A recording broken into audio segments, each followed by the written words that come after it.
संस्कृताय triple S classes में आप सभी का स्वागत है। प्यारे बच्चों, आप सभी स्वस्थ रहें, यही कामना है मेरी।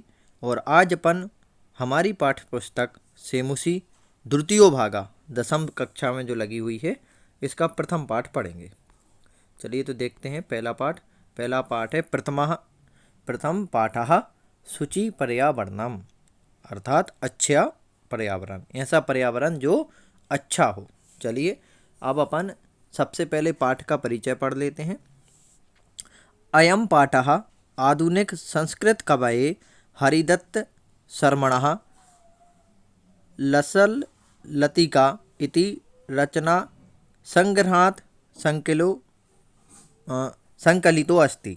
अर्थात यह जो हमारा पाठ है वह आधुनिक संस्कृत कवि हरिदत्त शर्मा जो हुए हैं उनकी रचना से संग्रह की हुई है, जिसका नाम है लसल लतिका से संकलित है। और अत्र कविः महानगराणां यंत्राधिक्येन प्रवर्धित प्रदूषणोपरि चिंतित मनः दृश्यते। अर्थात इसमें कवि ने महानगरों की आंतरिक बहुलता से बढ़ते प्रदूषण पर भारी चिंता व्यक्त करते हुए कहा है कि जो यह प्रदूषण बढ़ रहा है उस पर कवि ने बहुत चिंता व्यक्त की है और कहा है कि स कथयति यद इदं लोह चक्रम शरीरस्य मनसस्य शोषकम अस्ति, कि यह लोह चक्र तन मन का शोषक है, जिससे अस्मादेव वायुमंडलम मलिनम भवति, जिससे वायुमंडल जो है वह और भूमंडल और वायुमंडल जो है दोनों मलिन हो रहे हैं, गंदे हो रहे हैं। फिर इसके बाद कवि महानगरीय जीवनात् सुंदरम नदी निर्जरम वृक्ष समूहम लता कुंजम पक्षी कुल कलरव कूजितम वन प्रदेशम प्रति गमनाय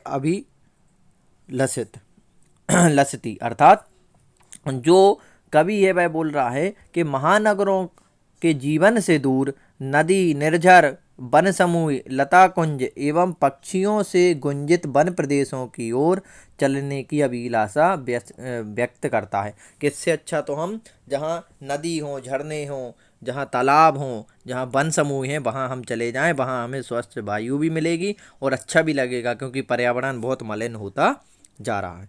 चलिए अब अपन चैप्टर को शुरू करते हैं। चैप्टर में सबसे पहले दिया है, पढ़ते हैं पहला जो पद दिया है, दुर्वय मत्र जीवितम जातम प्रकृतिरेव शरणम शुचि पर्यावरणम महानगर मध्ये चलदनिशम कालाय सचक्रम मना शोषयत तनुपेशयत भ्रमति सदा वक्रम दुर्दान्तैर दर्शनै रमुना स्यान्यैव जन ग्रसनम शुचि पर्यावरणम। अर्थात इसका मतलब देखते हैं। इसका मतलब बताया गया है, जीवित रहना कठिन हो गया है। आजकल के संसार में जीवन यापन करना, जीवित रहना कठिन हो गया है। अब प्रकृति की ही शरण है। अब हम सभी को प्रकृति की ही शरण में रहना है। शुद्ध पर्यावरण ही हमारा आश्रय है। हम सभी का आश्रय क्या है? शुद्ध पर्यावरण, अच्छा वातावरण, अच्छा पर्यावरण। महानगरों के बीच रात दिन काला लोहे का पहिया चक्र चल रहा है। आप लोगों ने देखा होगा कि महानगरों में फैक्ट्रियां और वाहन जिनके पहिए चलते रहते हैं तो काला धुआं निकालते रहते हैं। तो वही कवि बता रहा है, जो मन को सुखाते हुए और शरीर को पीसते हुए सदा टेढ़ा चलता रहता है। वह मन को क्या कर रहा है? सूखता जा रहा है। अपना जो मन है वह सुखा देता है और शरीर को अच्छी वायु नहीं मिलती है, तो शरीर को पीसता हुआ टेढ़ा टेढ़ा चलता जा रहा है। इसके द्वारा अपने कठोर भयानक दांतों से जनता का नाश ना हो। इस पर्यावरण के द्वारा, जो गंदा पर्यावरण है उसके द्वारा उसके जो दांतों से हम सभी जनता का नाश ना हो, इसलिए शुद्ध पर्यावरण होना हमारा आश्रय है कि शुद्ध पर्यावरण हो। यही हमें कामना करनी चाहिए, क्योंकि जो गंदा पर्यावरण है वह मलिन है और हम सभी को गंदा करता जा रहा है, और जिससे हमारा प्राण भी संकट में आ रहे हैं। यह पहले पद में कवि ने कहा है। चलिए अब अपन दूसरा पद पढ़ लेते हैं। दूसरा पद देखिए, कज्जल मलिनम धूमम मुंचति सत शक्तियानाम बाष्पयानमाला संधावति वितरन्ति ध्वानम यनानां पंकयो हानन्तः कठिनम संसरणम शुचिपर्या वर्णम। ठीक है बच्चों, अब इसका भी अनुवाद अपन जान लेते हैं। इसके अनुवाद में क्या बोल रहे हैं। इसके अनुवाद में बताया गया है कि कज्जल मलिनम, अर्थात इसमें बताया गया है कि आज देश में सैकड़ों मोटर गाड़ियां जो चल रही हैं, जिसको अपन बाइक कहते हैं, इनसे मेला और काले कलर का धुआं छोड़ रही हैं। कज्जल काले कलर का धुआं छोड़ रही हैं। अनेक अनेक रेलगाड़ियां चारों ओर शोर करती हुई दौड़ रही हैं। रेलगाड़ियों से भी प्रदूषण होता है।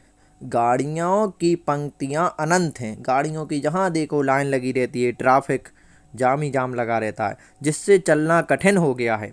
इसलिए शुद्ध पर्यावरण ही हमारी शरण है और हमें शुद्ध पर्यावरण की ओर जाना है। कहाँ जाने की इच्छा कर रहा है कवि? यह संसार छोड़कर ऐसा संसार में, ऐसे पर्यावरण में जहाँ शुद्ध वायु मिले, शुद्ध नदी का पानी मिले। उसने बताया भी था ना, शुद्ध निर्मल जल हो, जहाँ वन हो, पक्षियों की आवाज़ हो, वहाँ जाना कभी चाह रहा। चलिए अब अपन थर्ड पे चलते। थर्ड देखिए, थर्ड में है वायुमंडलम भृशम दूषितम न ही निर्मलम जलम कुश्चित वस्तु मिश्रितम भक्ष्यम समलम धरातलम करणीयम बहिर अंतर्जगति तू बहु शुद्धिकरणम शुचिपर्या वर्णम। अर्थात इसमें फिर देखिए, फिर बताया गया है वायुमंडलम भृशम दूषितम न ही निर्मलम जलम कुश्चित वस्तु मिश्रितम भस्यम समलम धरातलम करणीयम बहिरंतर्जगति तू बहु शुद्धिकरणीयम शुचिपर्या वर्णम। अब देखिए इसमें क्या बताया गया है। इसमें बताया गया है कि आज वायुमंडल बहुत ही प्रदूषित हो गया है। जो हमारा वायुमंडल है वह बहुत ही ज़्यादा प्रदूषित हो गया है और जल पानी भी शुद्ध नहीं रहा। ना पानी शुद्ध है, पर्यावरण भी शुद्ध नहीं है और खाने की सारी वस्तुएं आज अशुद्ध विषैली हो गई हैं। वस्तुओं में मिलावट हो रही है। सारी धरती मैली हो चुकी है, अशुद्ध हो चुकी है, क्योंकि हर जगह मिलावट ही मिलावट चल रही है।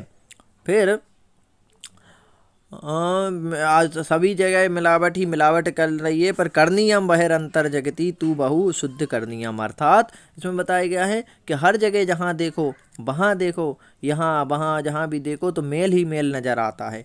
और इस मेल को दूर बाहर करके अंतर जगत अर्थात मन व बुद्धि को बहुत अधिक शुद्ध करना चाहिए। इसलिए हमें शुद्ध पर्यावरण की शरण में जाना चाहिए। शुद्ध पर्यावरण की शरण कहाँ है? वन में, जंगल में, शहर से बाहर गांव की तरफ जाना चाहिए। यह इस चैप्टर में बता रहे हैं। अब देखिए अपन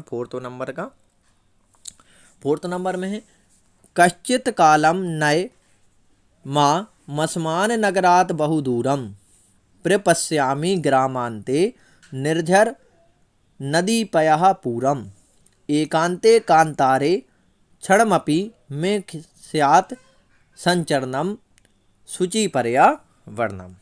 अर्थात इसमें बताया गया है फोर्थ नंबर का जो है कि कुछ समय के लिए मुझे इस प्रदूषित नगर से बहुत दूर चले जाना चाहिए। कहाँ चले जाना चाहिए?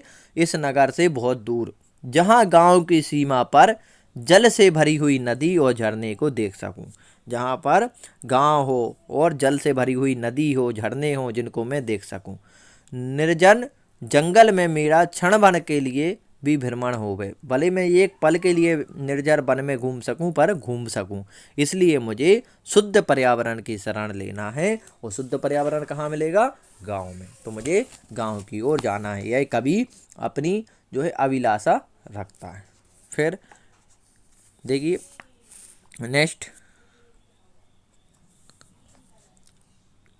हरित तरुणाम ललित लतानाम माला रमणीया कुसुमावली समीर चलिता श्यानमे कर्ण वर्णीया नवमलिका रसालम मिलिता रुचिरम संग मनम शुचि परया वर्णम।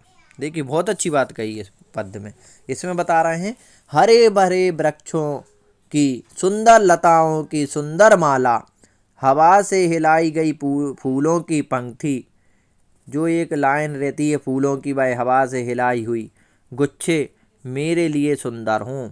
आम की नई नई पंक्तियाँ जो हैं, नव मलिका रसालम, आम की नई नई जो पंक्तियाँ हैं वह रुचिपूर्ण हों और मुझे ऐसी प्राप्त हों। ऐसे वन में जाऊं मैं जहाँ हरे भरे वृक्ष हों, सुंदर लताएं हों, सुंदर मालाएं हों और हवा से हिलाई गई फूलों की डालियाँ हों, पंक्तियाँ हों और ऐसे सुंदर जहाँ आम की पंक्तियाँ हों, ऐसे मुझे शुद्ध पर्यावरण में जाने की इच्छा हो रही है। यह जो कवि है अपनी अभिलाषा रखता है। अब देखिए 6 नंबर में बोल रहा है कि आई चल बंधो खग कुल कलरव गुंजित वन देशम पुर कलरव संभ्रमित जनेभ्यो घृत सुख संदेशम चाक चिक्के जालम नो कुर्यात जीवित रस हरणम शुचि परया वर्णम। अब इसमें क्या बोल रहा है कवि? इसमें सब कवि बोल रहा है कि हे मित्र, आई चल बंदे मतलब हे मित्र चलो, हे मित्र हे भाई चलो, पक्षियों के समूह की आवाज से गुंजायमान वन में चलो। ऐसी जगह चलो जहाँ पर पक्षियों की आवाज़ से गुंजायमान वन हो रहता है, वहाँ पर चलो। नगर की आवाज़ कोलाहल से परेशान करती है, यहाँ ना धैर्य है ना सुख है। हमें कहाँ चलना है? जहाँ धैर्य और सुख का संदेश मिलता है, वन की ओर जहाँ पक्षियों की आवाज़ है। नगरों की चकाचौंध भरी दुनिया कहीं हमारे जीवन के रस का हरण ना कर ले। हमारे जो जीवन के रस हैं, जो सुंदरता का रस है, जो अच्छा रस है, उसको हमारी नगर की जो चकाचौंध भरी दुनिया है यह उसका हरण ना कर ले। इसलिए हमें शुद्ध पर्यावरण की ओर चलना है और शुद्ध पर्यावरण की शरण लेना है, ऐसा वह कामना करता है और बोलता है। फिर इसके बाद में नेक्स्ट जो है 7 नंबर का पद्यांत, प्रस्तर तले लता तरु गुल्मा नो भवन्तु पिष्टा पाषाणी सभ्यता निसर्गे स्यान्न समाविष्टा मानवाय जीवितम कामये नो जीवन मरणम शुचि परया वर्णम। शुचि परया वर्णम अर्थात इसमें बताया गया है कि पत्थर के, प्रस्तर मतलब पत्थर, पत्थर के तल मतलब नीचे, पत्थर के तल अर्थात नीचे, पत्थर के नीचे पर लताएं पेड़ और झाड़ियाँ पिसे नहीं, प्रकृति में पथरीली सभ्यता समाविष्ट अर्थात सम्मिलित ना हो।